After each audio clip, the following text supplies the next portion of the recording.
নমস্কার।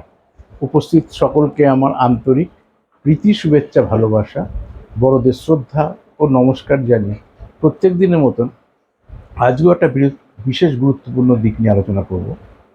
সবার প্রথমে বলবো, আমার এই YouTube channel sea view guide motivation, এই চ্যানেলটা লাইক করুন, ফলো করুন, শেয়ার করুন, ডান দিকে থাকা বেল আইকনটা প্রেস করে সাবস্ক্রাইব করে রাখুন।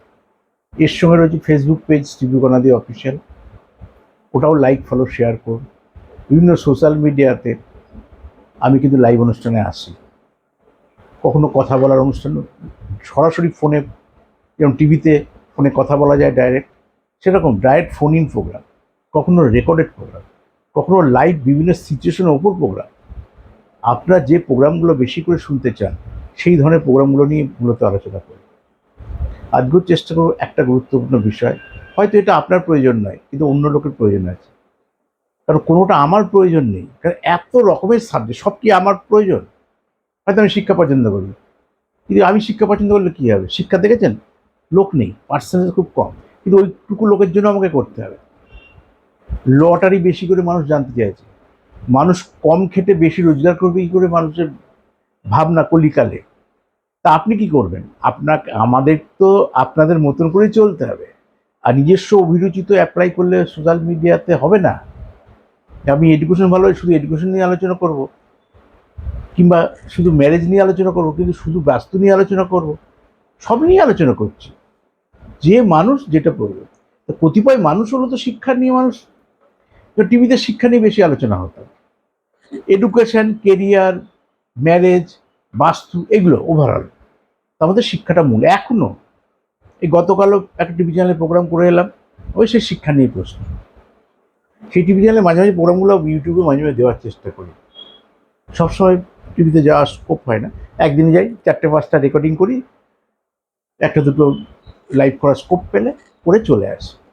তো লাইভের তো পারমানেন্ট ফিক্স টাইম থাকে, যেমন আমি ইউটিউব চ্যানেলে ম্যাক্সিমাম রাত 9টায় লাইভ করি, আপনারা তো অনেকেই জানেন।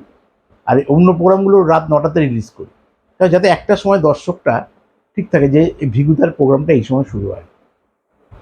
আজকে দেখুন কি সুন্দর নাম্বার দিয়েছি, এই নতুন বাংলার বছরে 1431 সালে নতুন বাংলা বছরে এই লটারি নাম্বারে আপনার ভাগ্য বদলে যাবে যাবে যাবে। কিন্তু কার ভাগ্য বদলাবে? আপনাদের, মানে একের অধিক। যত কোটি পৃথিবীতে মানুষ, সব তত কোটি মানুষের এই নাম্বারে ভাগ্য বদলে যাবে? একটা নাম্বার তো অত কোটি হয়ই না। একটা লোক ফার্স্ট প্রাইজ পাবে, একটা নাম্বারে পাবে, একটা লোক 9,000 টাকা পাবে। এখন 10টা ঘরের জায়গায় একটা ঘর করে দিয়েছে 9,000 টাকা। কত টিকিট কাটলে কত টাকার মালিক হবে? দেখে নিতে হবে আপনার ভাগ্যে আছে কিনা, আপনার দশাটা কি, আপনার অন্তর্দশা কি, আপনার প্রত্যন্তদশা কি। যদি আপনার ভাগ্যে থাকে তাহলে এই নাম্বার আপনার লাইফস্টাইল বদলে দেবে, সেটা বোঝাতে চাইছি।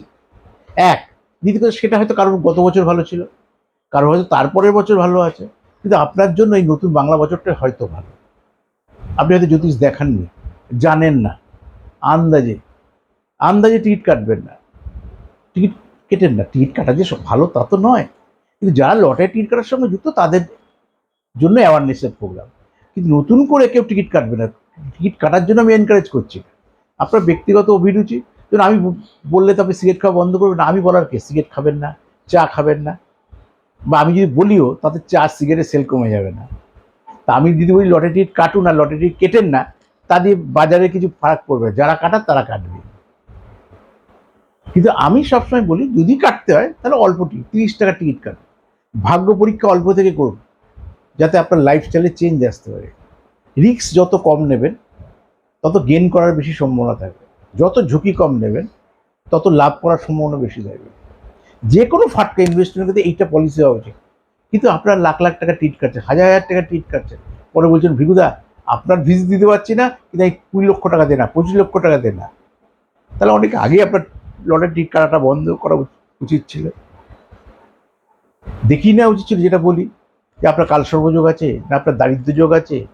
কালসর্পযোগ থাকলে আপনি লটারি টিকিট কোনোদিন বড় প্রাইজ পাবেন, সব ছোটো ছোটো প্রাইজ, আগে নাম্বার পরের নাম্বার খেলবে, বড় প্রাইজ দেখবেন আপনি মাঝে পড়ে রয়েছে।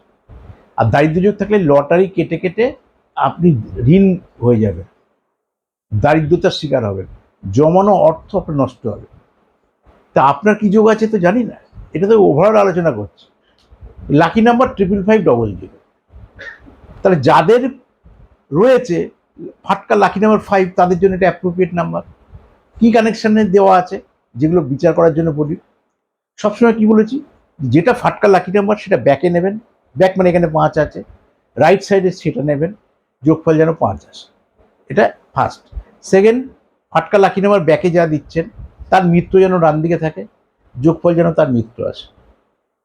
অথবা ফাটকা লাকি নাম্বার কিছু বুঝলেন না, মাঝে ঢুকিয়ে দিন, তার ডান দিক বাদিক তার মিত্র নিন, যোগফল যেন মিত্র আসে। অনেকগুলো ফর্মুলার মধ্যে কয়েকটা কমন ফর্মুলা বলা আছে। দেখুন, এটা কমন ফর্মুলার মধ্যে রয়েছে, যদি আপনার বুধের দশা চলে, যদি আপনার শনির দশা চলে, যদি শুক্রের দশা চলে, যদি রবির দশা চলে, তাহলে এইটাই এই নতুন বছরের লাইফস্টাইল বদলে দেবে। এটার মধ্যে কি কি আছে? প্রথম সবগুলোকে যোগ করি, যোগ করলে কি আসবে? 3টে তো 5, 3 5 15, আর 0 যোগ করলে তো তাই হবে 15। 1 + 5 = 6। 6 কার সংখ্যা? শুক্রের সংখ্যা। শুক্র বুধের শত্রু না মিত্র? মিত্র। বুঝে গেছেন? তাহলে আমার ব্যাকটা 5, আপনি ধরে নিলাম আপনার ফাটকা লাকি নাম্বার 5। যাদের ফাটকা লাকি নাম্বার 5 তারা এই নাম্বারটা কাটবে। ব্যাক, তার মিত্রকে শুক্র, শুক্র যোগফল কি 6, তা 6 এলো। এবার চলে আসি, ফাটকা লাকি নাম্বারের মিত্র ডান দিকে নিতে হয়। 5-এর মিত্র 0 মানে কি? রবি। তার ডান দিকে 0 রয়েছে, তাহলে আমাকে মাথায় রাখতে হবে যে 5-এর মিত্রকে রবি, অর্থাৎ বুধের মিত্রকে রবি। এই যোগফল কি হলো? 6। তাহলে আমি মিত্র পেলাম, তাহলে আমি লেফট সাইডে আমার ফাটকা লাকি নাম্বার ডিসাইড করেছি, ডান দিকে তার মিত্রকে নিয়েছি, যোগফল মিত্র এলো। কারণ 5-এর যোগফল 6। ডান দিকের মিত্র যোগফল যোগ আসবে না, কিন্তু ব্যাকের কার সোর্সটা কি, এটা কি কম্বিনেশনের নাম্বার? এটা বুধ শুক্রের কম্বিনেশন নাম্বার। যাদের বুধের দশা শুক্রের অন্তর্দশা চলছে, যাদের বুধের দশা শনির অন্তর্দশা চলছে, যাদের বুধের দশা রাহুর অন্তর্দশা চলছে, রাহু শুক্র বুধ এগুলো ফাটকা পয়সা দেয়। হয়তো এই বছরই আপনাকে দিতে পারে যদি আপনি এই দশা অন্তর্দশাগুলো চলে, কিন্তু আপনার দশাটা কি চলছে সেটাই তো জানি না। দশা না জানলে অন্তর্দশা জানবো না, আপনার রাশি না জানলে নক্ষত্র জানবো না।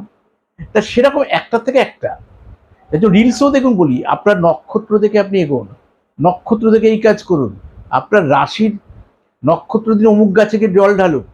কারণ যেহেতু আপনারা দ্বিধাগ্রস্ত, সাময়িক কিভাবে রিলিফ পাওয়া যায় সেইগুলোর বিষয়গুলো নিয়ে কিন্তু সংক্ষেপে আলোচনা করার চেষ্টা করি। তাই আজকে লাকি নাম্বার দিলাম 5550। তাহলে বুঝে গেলেন মিত্র কম্বিনেশনে। আর শত্রু মিত্র জ্যোতিষে জেনে নেবেন, শিখে নেবেন যে রবির শত্রুকে বা রবির মিত্রকে একটা শিখলে অপোজিট পাবেন। আর সেটা হলেই তার গ্রহ। এর আগেও বলেছিলাম, আবারও বলে দিই, রবি মানে আমাকে মাথায় রাখতে হবে রবি, রবির মিত্রকে রবি, রবির মিত্র চন্দ্র, রবির মিত্র মঙ্গল, রবির মিত্র বৃহস্পতি, রবির মিত্র বুধ। তাহলে অনেকগুলো নাম্বার আমি পেয়ে গেলাম। তাহলে যেগুলো পড়ে থাকলো সেগুলো শত্রু।